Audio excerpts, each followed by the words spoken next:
Next question বলেছে draw a diagram to configure one network from the router and connect with two switch one hub 6 PC। তো এর জন্য ফার্স্টে নিতে হবে একটা রাউটার। এখানে যেহেতু তিনটে পোর্ট লাগবে ওই জন্য নিতে হবে এই রাউটারটা 2911। তারপরে নিতে হবে সুইচের মধ্যে নিতে হবে 295024 দুটো সুইচ। আর বলেছে একটা হাব, তার জন্য হাবে যেতে হবে আর পিটি হাব নিতে হবে।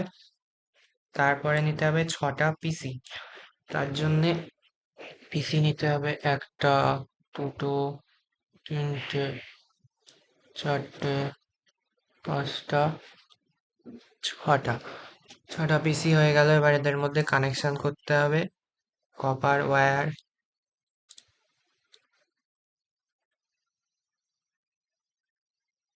ফার্স্ট ইথারনেটের সাথে এখানে যে প্রথম ফার্স্ট ইথারনেট থাকবে সেটা কানেক্ট করে দিতে।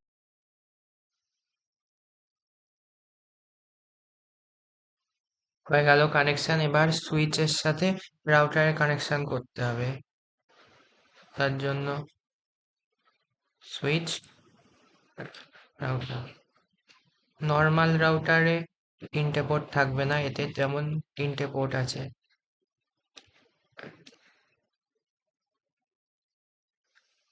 হয়ে গেল কানেকশন। এবার কনফিগার করতে হবে এই রাউটারটা। রাউটারে ক্লিক করতে হবে, কনফিগে যেতে হবে। প্রথমে ফার্স্ট গিগাবিট ইথারনেট, এর জন্য অ্যাড্রেস দিতে হবে 192.168.1.1 সাবনেট মাস্ক। তারপরে অন করতে হবে।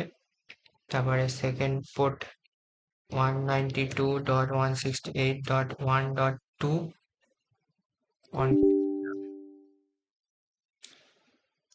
192.168.2.1 অন করতে হবে। তারপরে থার্ড পোর্টে যেতে হবে 192.168.3.1 সাবনেট মাস্ক অন করতে হবে। তিনটে হয়ে গেল, একটা 1.1, একটা 2.1, একটা 3.1। এবার কনফিগার করতে হবে পিসির address desktop IP configuration static 192.168.1.10 দিলাম। সাবনেট মাস্ক এসে গেল। ডিফল্ট গেটওয়ে 192.168.1.1 যেটা রাউটারে দিয়েছিলাম এই পার্টের জন্য, লেফট পার্টের জন্য, সেইটাই ডিফল্ট গেটওয়েতে দিতে হবে।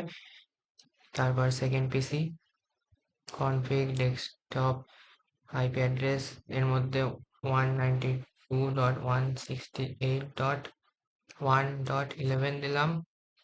আর ডিফল্ট গেটওয়ে 192.168.1.1 হলো।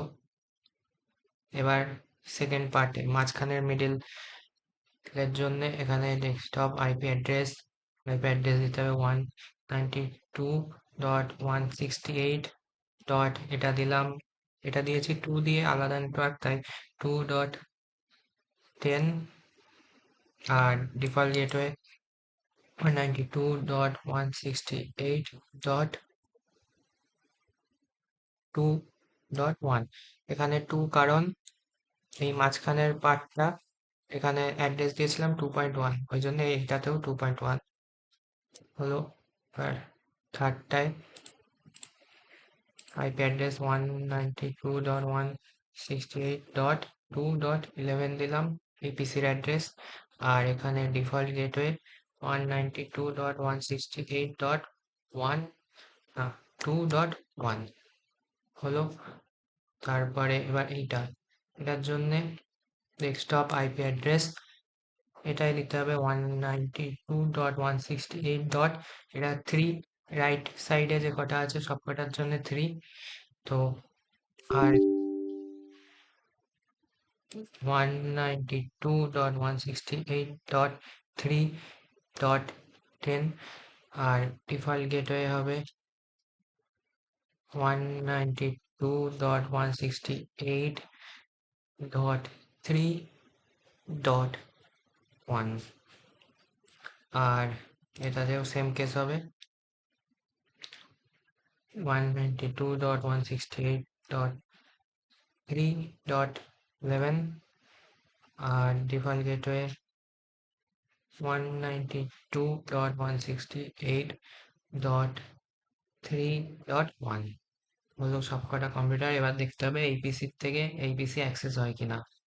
তার জন্য এই পিসিতে গিয়ে কমান্ড প্রম্পটে যেতে হবে, গিয়ে পিং দিয়ে এই পিসির যে অ্যাড্রেস সেটা দিতে হবে 192.168.3.11।